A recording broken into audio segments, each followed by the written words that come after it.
Hello, everybody, and welcome to Keeping It Young podcast, conversations about marriage, family, and ministry life. I'm Dave. And I'm Bethany. And we are the Youngs. Hey, thanks for joining us today for this week's podcast. And we have enjoyed studying and sharing with you from the book Sacred Marriage by Gary Thomas. It's been very good. Hope a lot of you have read that and or have at least ordered a copy of it, or got it downloaded on Audible or some such. Yes. Because it really is a phenomenal book. And it's very helpful. It is. It puts things a little bit in perspective as you think from a guy's perspective, girl's perspective, and then just in growing in your Christian life. It has been some time since we did a question and answer podcast, and we are putting that together as well. So we'd love to hear from you. Go to our social media sites or go to keepingityoungpodcast.com. Right. There's a little microphone there. You've heard us talk about that many times. Just double tap on that. You can record a message for us. That's an easy, quick way to do it. Or you can email us. You can text if you have our number. We'd be happy to hear from you. Absolutely. But we are compiling the question answer coming up podcast. Right. And so look forward to that. And we there's also... no such thing as a dumb question. We can answer just about anything. Yes, we can. And we would at least try. There you go. To do it practically and biblically.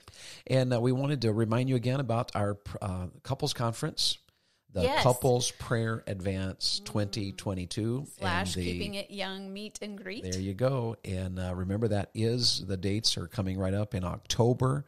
It's October 13 through 15, 2022 in Pigeon Forge, Tennessee. At the Ridge. And we would love for you to join us. There's actually two options. You can join us Friday afternoon through Saturday afternoon, or you can do a bonus session. Thursday night is a bonus session.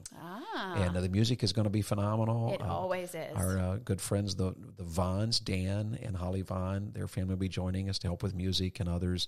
And it's going to be an incredible prayer advance, couples prayer advance, and it's going to be an incredible meet and greet with all of our Keeping It Young family. Yes. And we'd love for you to join us. The registration can be found at Christ Life Men, M-I-N, short for ministry.org.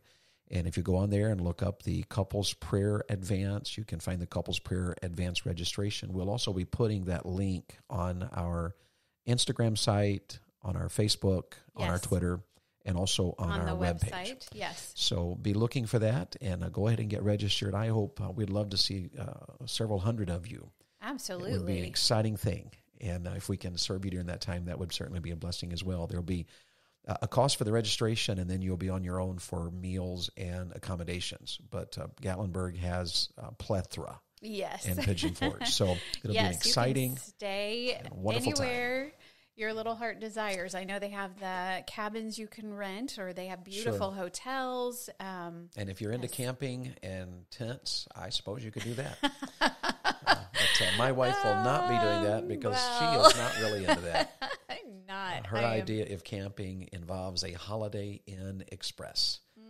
And we have an RV. We RV. do. When we are on the road, we live in our RV full time on the road. So, and some of you have met us and know that it's not camping. So it's not. It's glamping. It's glamping. There you go. In church parking. Is that even a word? From here to there. Glamping? Oh, yes. That's a new thing in our Glamour culture. camping? Is that what that stands for? It is, glamping. We'll have to talk about that after we record here. Because I think we do that every week of our life in a revival. So right. There are some of those glamping tents that I've looked at that I thought, oh, yes, I could stay there. Oh, you could do that. Oh, absolutely. But probably not what you were thinking when you were telling people they could bring their little If you're willing to stay there, it's not at all what I'm thinking. So... And a couples retreat, too, in a tent. No, probably not. Wow. Maybe we should get back to sacred marriage. Maybe we should. But I honestly hope many of you would consider joining us, and it would be a great blessing to your marriage and a great blessing for us to get to meet you. We would love it. So join us if you can, and we're looking forward to it. And I know that the main speaker is amazing. And tell us more. Well, I love to hear him speak. In fact, I follow him all over the country so I can hear him speak. And you have to sit on the front row in auditoriums all over America. I do. And hear me preach. I do. And I take Bethany's going to be notes, and I speaking as love it. well, ladies, and she's going to be there as well speaking. It's going to be just exciting. We can't wait to be there with you. Yes, and we do some duo sessions, which can be humorous because my husband does things off the cuff. So join us. So, who knows what might happen? Your curiosity, I'm sure, is heightened over that. It's going to be great. Yes. Well, let's jump in. We've got we need to sum up the sacred marriage. We just dealt with 4 chapters that, just kind of to pique your interest and share some things we've learned. 4 overall thoughts. And but we wanted to give some overall thoughts from the book, as well as just kind of a conclusion to this. Just kind of tie it together. Yeah, tie it all together. And here's just some things we wanted to share with you. One of the things he says is that as we move toward each other, or to succeed in marriage, we move toward each other and together move toward God. And then he adds this, and if this is where you are, then our heart goes out to you, but God is still on your side and still for you and is able to help you with where you are. Right. And he says, move toward God by yourself if you have to. And if you are alone in a difficult marriage, you move toward yourself. And Bethany and I take the position that move divorce... toward God yourself. Move toward God yourself. Yes. Divorce is never the best option. If you have ever studied the issue of divorce, you know that it's highly debatable. Yes. And there are those that just, ignore anything the Bible says and just do whatever they want to do. There's different views on, is there an exception clause? I lean a little bit towards that. And there's certainly in 1 Corinthians 7 even talks about an unbelieving spouse. If they choose to depart, let them go and you're not under bondage. There's some oddities in the text in the Bible. But the Bible makes it very clear from the words of Jesus and from the prophet Malachi that God's not for divorce. Right. It wasn't his intention. It happens, and some of you have been through a divorce, and you know all the heartache and the emotional and financial and mental challenges that go along with all of that. Right. But the point he's making in the book is that together, husbands and wives, that you're wanting a happy marriage, together move toward each other. And together, move toward God, but move toward God by yourself if you have to. That's the point he's making. Right. And then he gives us this here, 2 of the most important ways we give ourselves to each other. And what are these? Give them to us there. Talking and touching.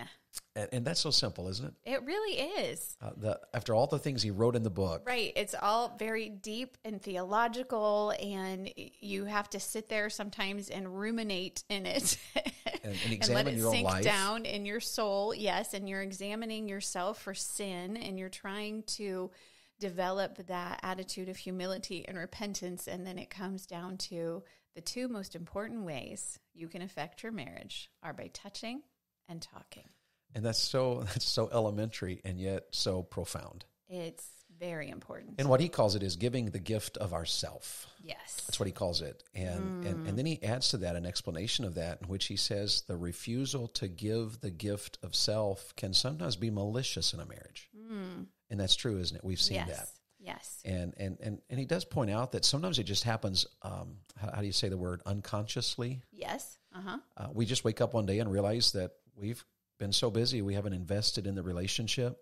True. We haven't given the gift of self to one another. We've failed to move toward each other physically or emotionally or certainly spiritually. Right. And then he has this quote. Do you agree with this? As long as we're not mean, vindictive, or cruel, we may think we're fulfilling our Christian duty, but we're not. Yes. Yes. Yeah. And as long as I'm good, I'm not mean. I'm not vindictive. I don't beat up my wife. I don't. Right. We don't yell at each other. We don't throw dishes at each other. Right. We've not shot each other. And, that was extreme. That was extreme. Which reminds me of the story. Where was that? I heard that years ago about the 2 ladies that meet each other in the grocery store, and she says, "Hey, I heard you and your man weren't getting along." And the lady says, "Nonsense." She said, "I shot him, but that's as far as it went." Oh dear. Oh dear. And that's that really is bad. Extreme. Although it is true that I have a distant relative in my past. I found out as we studied with a cousin of mine, as he did all the research, that one of my, I think it's my great aunt, actually died in prison because she shot her husband. Oh Oh, my. And aren't you glad I'm saved?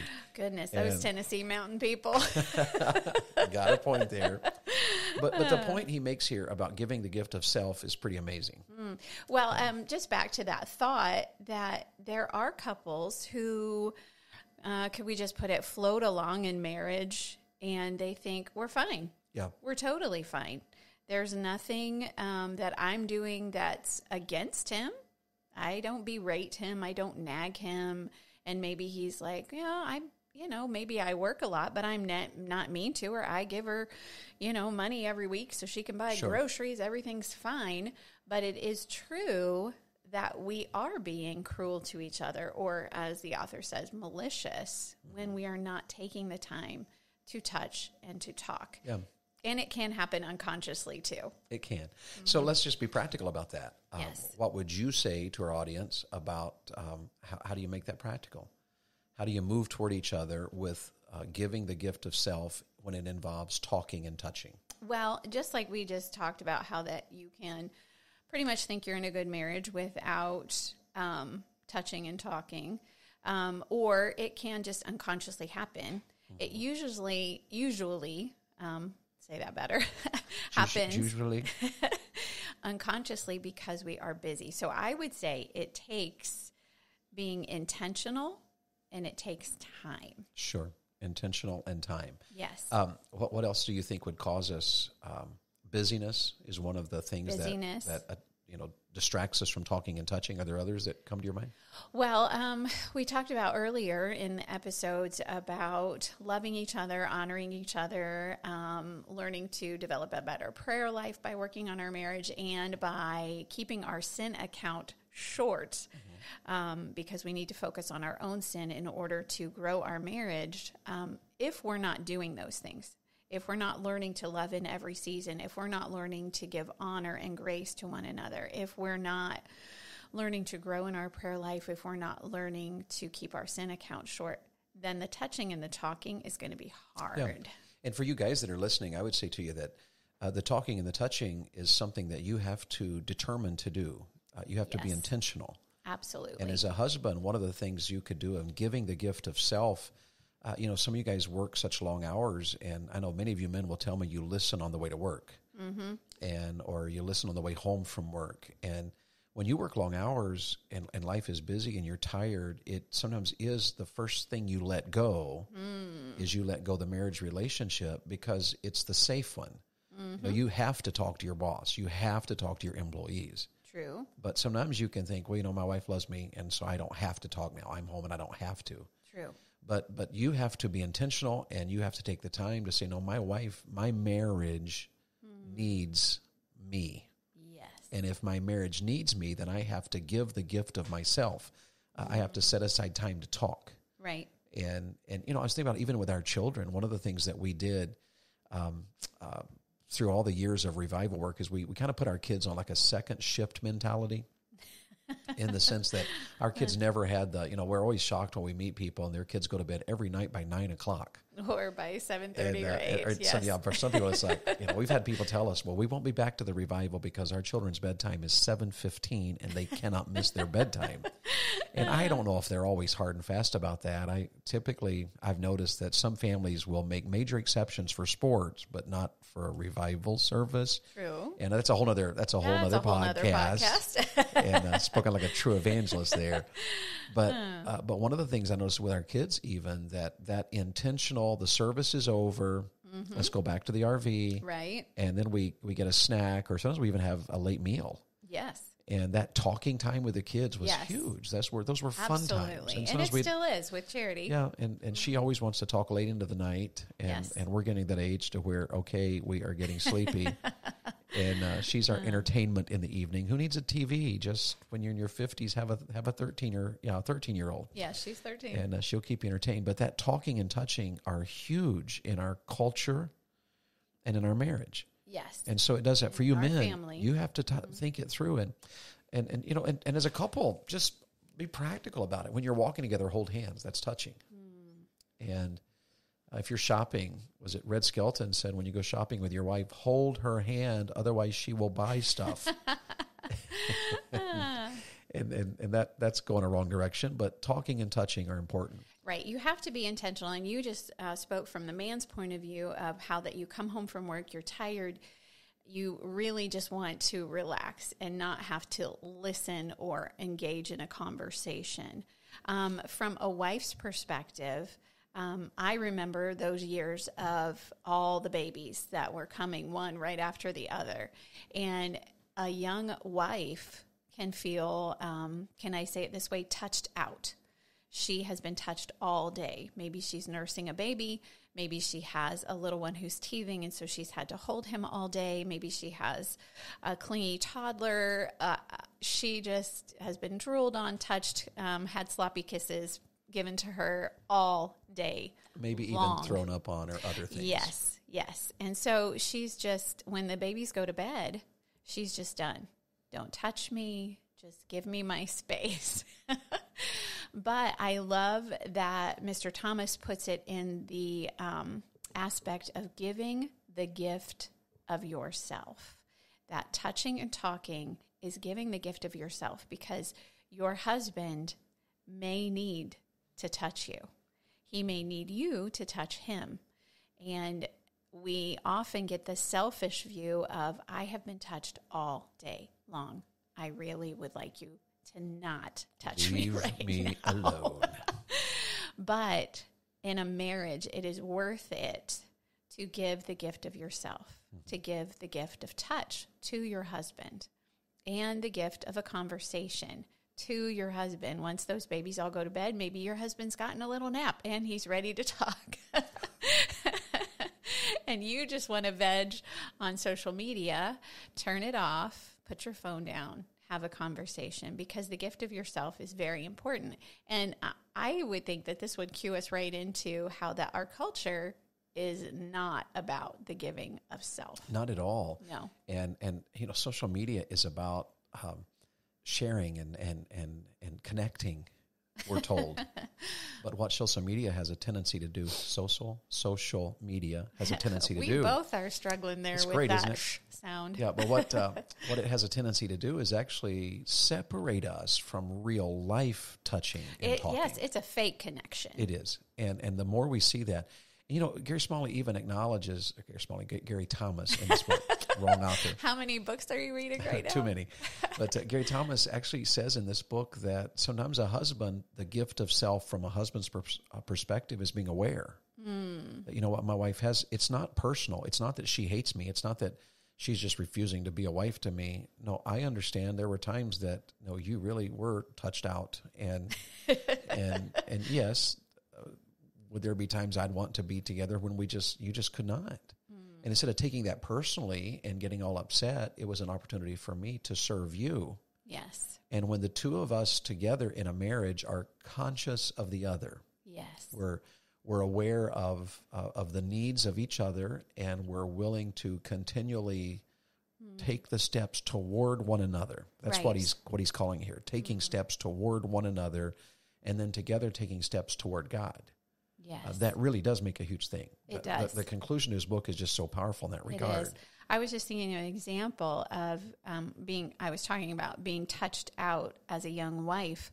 I remember times when I, in my spirit, would know David wants to be romantic with me. And honestly, physically and emotionally. How would you know that? Well, we could talk about that later, but I would just know in my spirit, and I would feel guilty. I would, at my tiredness physically, my tiredness emotionally, and I remember times when my husband, being the godly man that he was and walking in the spirit that he was, where he would say, you know what, I know that you look really tired, so you know what I'm going to do? I'm going to rub your back, or I'm going to massage your feet, and we're just going to talk. Or you can just fall asleep, which is what I would do. Typically, yes. Many times. But what an amazing show of grace to me that he was willing to not just let me be tired, but also to engage in the gift of himself of, I'm going to touch you in a way that will help you relax, that will help you fall asleep, that will help you get the rest you need. And it's also enriching our marriage at the same time. So many times when the husband doesn't want to talk and the wife doesn't want to be touched and they don't want to give the gift of themselves, then you get that rift in your marriage of, oh, he is so selfish, he won't talk to me. Oh, she is so selfish, she won't touch me. And in those times, ministering to each other, ministering that grace it is an amazing boost to your marriage. You just feel that grace, you feel that love, and you feel that honor and that respect. And so you, in turn, want to serve your spouse. And, he says in the book, sweetheart, he says the refusal to give the gift of self can sometimes be malicious. Yes. And he didn't say this, but I think it's true. I think the refusal to give the gift of self can sometimes be discouraging and frustrating. Meaning that if there were times in our marriage when I knew you were tired and you just needed to sleep, you just needed to be left alone. If in those times I really was willing to allow God to help me to serve you, right, then what that resulted in was a satisfaction in my heart that I loved you. Yes. And here's the person I love, and I am serving her at a cost of giving up something else. Right. That drew me closer to the Lord. But in the times when I wasn't that way, and I would get, oh my word, for crying out loud, then there's a frustration, and then she already feels a little guilty because she knows that, if I were a better wife, this is how the lady would think, or Bethany would think, if I were a better wife, I could take care of this and just be here for you. Right. But on the other hand, when instead of, me being frustrated that she was too tired, or that she's weary, or that she's had a rough day. Yes. And the result of that, though, on the other hand, is if we serve each other. Yes. And it only takes one person to serve. It does. Then the result is I would feel, and you talked about, the time I would, give you a back rub. I'm just going to give you a back rub because I can tell you're really tired, you're worn out. Right. Well, then I knew I was pleasing to the Lord, and that was a manly thing to do, to give up my thinking for you. Right. And men, it really is that simple. And ladies, it's that simple. And we can. When David has been on the road hours and hours and hours and weeks and weeks and weeks and touching lives and speaking and speaking and speaking, there are times where he comes home and he utterly needs to not engage in conversation. Just let my brain just die here for a moment. Let my brain just stop. And there were times as a young wife, I did not understand that. I would think to myself, you know what? You've just talked to how many people out there, and you can't come in and have a 5-minute conversation with me. But when I am walking with God and I, in humility and grace, want to serve David, I can just be quiet. Well, and the deal is that we don't take those things personally. We come to the place where we realize, absolutely, this is not about me. It's not that my husband hates me or my wife hates me. It's about the life that we're all living under the curse of sin. And we the have stress broken that we're all bodies. facing, yes, and the weariness that's normal to life. Yes, and sometimes it's about the fact that you're a woman, and this is how women handle this, or I'm a man. This is how so it's not personal. Yes. But as we continually give the gift of ourself, the ending to the book is about giving the gift of self. It is amazing to me, just along those same lines, when I would just allow David to come in. I would greet him, of course, warmly, and then allow him to maybe take a 30-minute nap and get refreshed, put his feet up, listen to his own podcast, not this one, somebody else that he likes to listen to, or do whatever, listen to some music. It is amazing to me how often then, when I've just had a quiet spirit about it and a sweet spirit, that he will, in time, wander into the kitchen while I'm cooking and sit down, and we can have a nice, long, heart-to-heart conversation. Sure, and it's about both of us giving of ourselves. It is. But the intentionality of this was we both need to be working on touching and talking every day. And in this culture of all about me, I need me time. I need to veg. I need to binge watch on Netflix. I need to go out in the woods and cut down a tree, or whatever men want to do, because they just need to feel more manly. In this time of me time, it is it behooves us as Christian couples to take that time Absolutely. of touch and talk, even Absolutely. after a weary day. And what a great way to end this this particular series. No matter where you are in your relationship, in your marriage, Yes. move toward each other. Yes. Take some steps. Stop the fussing. Stop the even get your focus maybe off of the issue, and just move toward each other in some way today. Right. And think about, what could I do today to move toward my spouse? Right. To touch, to talk. Start with a text. Yes. Make a phone call. Send flowers. Take a walk. Hold Take hands. a walk. Eat a meal together. Talk. Surprise her and take her on a date. Yes. Just move toward each other. Go get a cup of coffee That's or the tea. gift of self. You only have to hold that with one hand. Then That's a you can good hold point. each other's hands at the same time. So thank you for joining us in this series. Yes, this it's has been really good. Sacred Marriage. We've been been good for talking us. about lessons from Sacred Marriage, a book written by Gary Thomas, and one that we highly recommend. Yes. We're going to very shortly here start another series in which we're going to look at another one of his books, and a book that Beth Lee first read, Right. and that I am working through as well, and that's called Loving Him Well. Yes. And I was fascinated as she told me insights that he was giving and things she was learning, and I thought, this is going to be good. Let's share this. It's on a the little podcast. bit of a mirror image of sacred marriage, but it focuses more on what can a wife do if she is in a difficult marriage. How can she live for Christ and be the woman she ought to be? So join us for that. We look forward to having you a part of that. In the meantime, I hope you'll share our podcast with somebody that you think it would help. Yes, please And do. like it, share it, subscribe. Or reach visit out to us. if Yes. we can help you in any way. KeepingItYoungPodcast.com. Yes. And in the meantime, I hope you have a great rest of the day and a great rest of the week. The Keeping It Young podcast is a Bax 5 Media production.